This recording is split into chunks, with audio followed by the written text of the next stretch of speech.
Hey, fundraiser, come on in. I am super excited about today's podcast because we're going to talk about a topic I'm very passionate about, and that is a shortened cultivation period. Now, you've probably heard that to close a major gift, it can take up to 18 months. No, it just, I'm sorry, it makes me laugh. It does not take 18 months. That is an old, outdated thought that I used to hear all the time, like, oh, if you're going to close a 6 or 7 figure gift, it could take 2 years.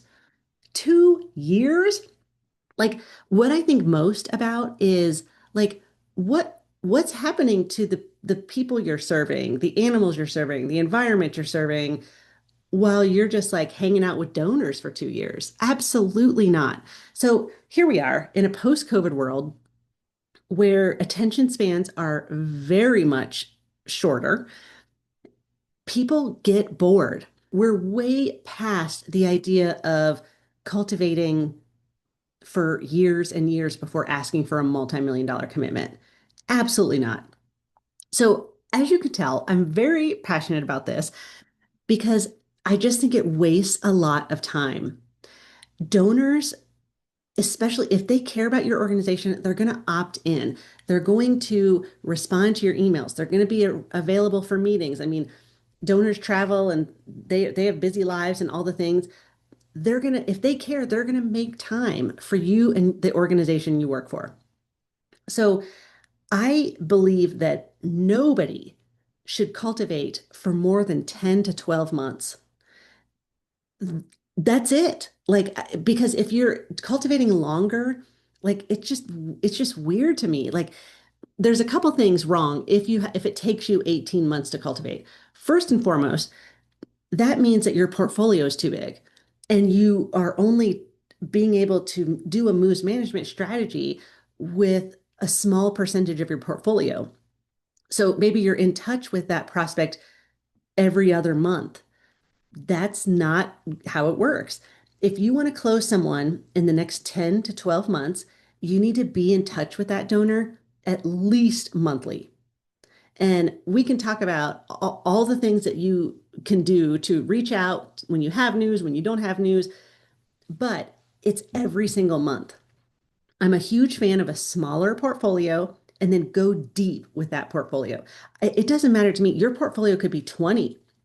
If you close 20 major gifts this year, that is huge. I mean, most successful major gift officers are closing between 12 and 15 major gifts a year, like one a month or one and a half per month. So if you have a top 20 and you close all 20 of them, you're still like kicking butt. Okay, sorry, I'm stepping off my pedestal. What I really want to talk to you about today is this question that I hear all the time. Okay, you talk about a shortened cultivation period, but how do I actually shorten the time it takes to make a gift without like rushing the relationship? And the thing here is, we're really not rushing the relationship. We're moving at an appropriate pace for the people that you or the clients that you serve. Here's an example. I just heard this a couple weeks ago. One of my Momentum members said, I've had 5 calls with this person, 3 coffee dates, I've done 2 campus tours, and still I have not asked. I don't know if it's the right time to ask. And of course, I don't have a gift. And it's been 14 months. That needs to be fixed. So today I am walking you through my method for how to create momentum without being pushy so that you can actually build deep relationships and get that person to a yes. Okay, so before we get into the solution, I just want to spend a minute talking about why does cultivation often drag on forever? Believe me, it's more pervasive than I can even tell you about today. But here's some common reasons why cultivation gets stuck. The fundraiser doesn't have a clear path or timeline to work within. And as fundraisers, we don't always have a timeline. Like, we have to build the timeline. I mean, unless you're in a capital campaign and you have, 4 years to raise $35 million, you have a clear timeline. But if you're raising money for general operating, if you're not in capital campaign and it's not a specific project with milestones and a timeline, we as fundraisers need to create that timeline and work it. So oftentimes fundraisers struggle to do that. This is why cultivation drags on. There's also a fear of asking too soon. I totally get that. And you don't want to ask too soon. Like that is a no-no in fundraising. But if you're going to do the things that I'm going to tell you to do in this episode, then you're not going to ask too soon. You're going to ask at the exact right time because you're going to have permission to ask. You're going to have laid the seeds that now are growing into an oak. A lot of fundraisers also, they're waiting for their perfect moment. That perfect moment, fundraiser, is never going to come. So you're just going to be sitting there and cultivating and cultivating and cultivating, waiting for that perfect moment, and that perfect moment isn't going to come. So this is something that also trips up a lot of fundraisers. Lastly, what I often see is that there's just too many general check-ins. Like the moves management, it's not purpose-driven touches. It's, oh, hey, let's go have coffee, and the fundraiser might not move the relationship from one place to the next, and you're constantly moving toward the solicitation. So cultivation doesn't have to be long. My point today here is that it just needs to be intentional and purposeful and planful and strategic. We're going to talk about all those things. So, the key to closing faster gifts and shortening that cultivation time is clarity. Donors move fast when they are clear on three things. One is the vision. When a donor understands what you're trying to accomplish and why you're trying to accomplish it now, they lock in, they invest. They also move faster when they understand how they fit into that vision. So they know what you need from them is specific and it's compelling and it feeds into the vision and they have a role. The third reason that donors move faster is because a fundraiser has talked about urgency. And I'm not talking about artificial pressure here, but like a sense that their gift will meet a real time sensitive need. This is all about vision, role, and urgency. If you can nail those three things, you are going to, first of all, cultivate like a rock star and close gifts faster than you have ever closed gifts before. So, a couple tips when it comes to like closing faster gifts. One, you can't really drop vague, like, oh, can you support our work and expect a donor to see that as urgent? They will not. You also need specifics. You need timelines. You need to understand where your funding gaps are. You need to know opportunities that won't wait, need to be funded now. So, those three things are going to help you cultivate in a very strategic way.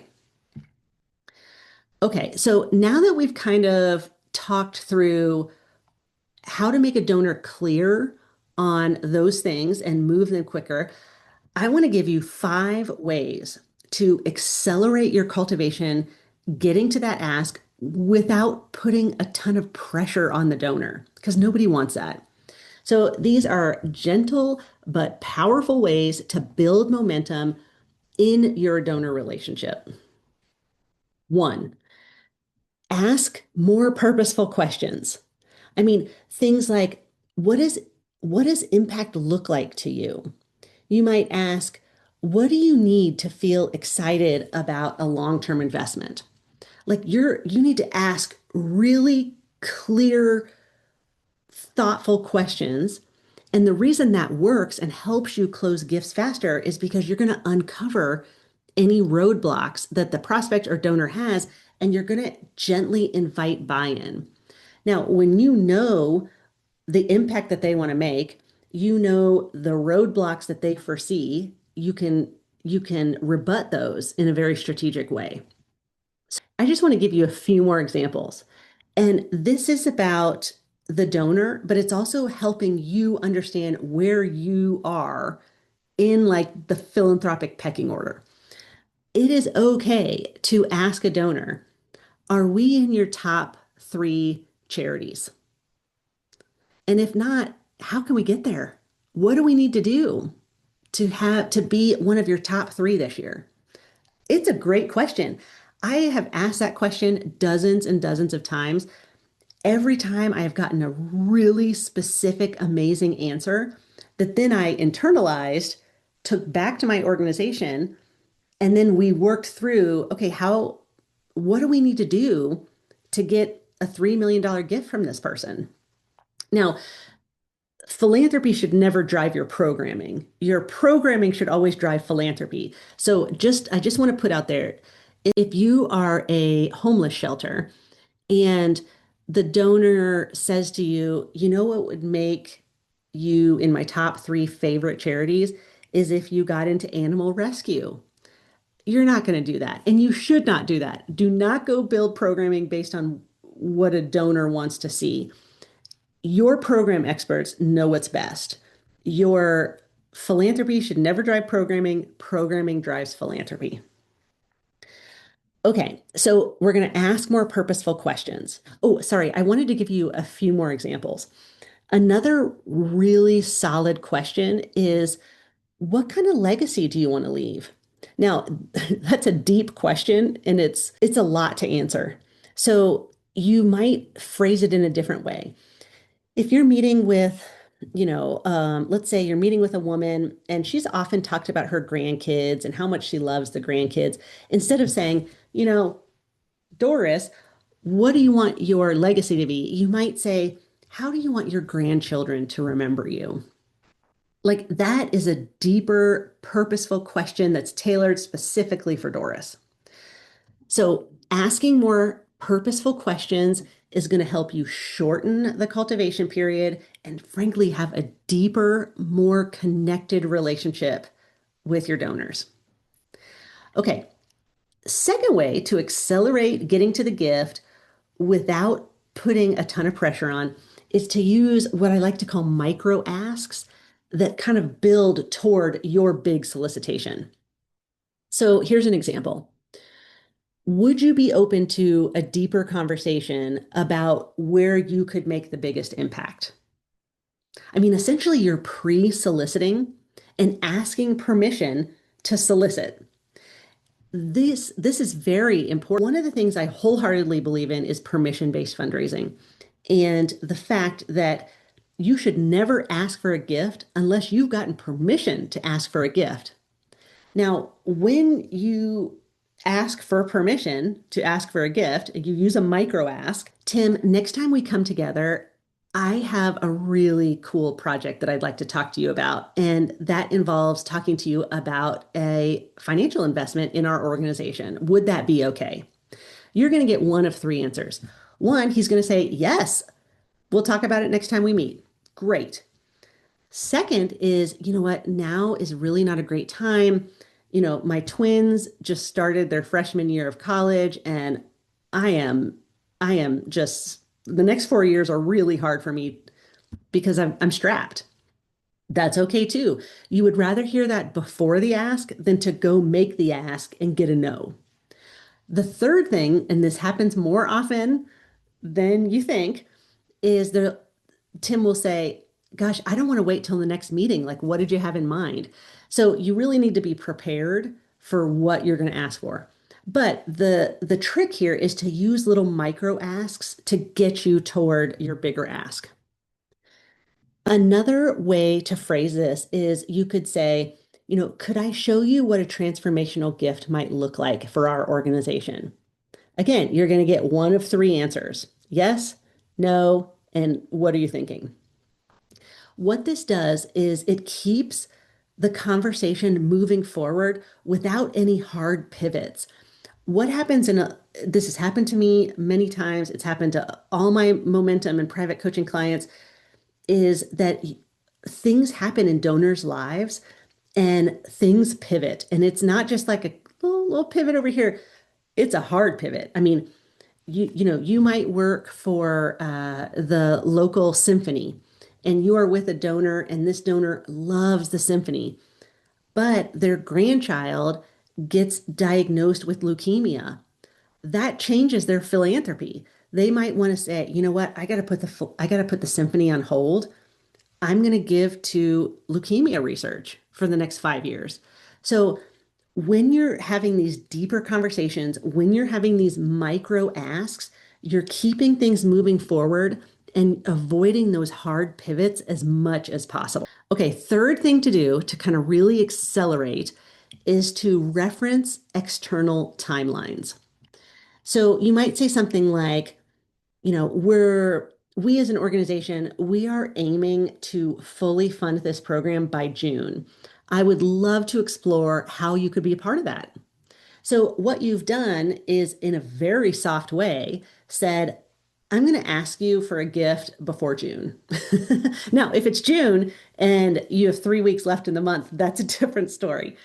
But if you're meeting with somebody in January and you say, we're aiming to have this fully funded by June, over the next few months, I'd love to explore how you might be a part of that. Would that be okay? It's great. But what you're doing is you're putting a timeline, you're putting that urgency in. Another way to say, to really reference an external timeline is, hey, we're preparing our year-end reports for our top funders and would really love to include you. Very soft, very natural. It adds this urgency without a bunch of pressure. So again, it's really about the timelines. And if you as a fundraiser aren't comfortable building your own timelines and working donors through that, reference external ones because they can really help you. Okay, fourth is reframe the ask as a milestone. I want to give you two examples. So the first example, you could say something like, your gift could be the launching pad for the next phase of our work.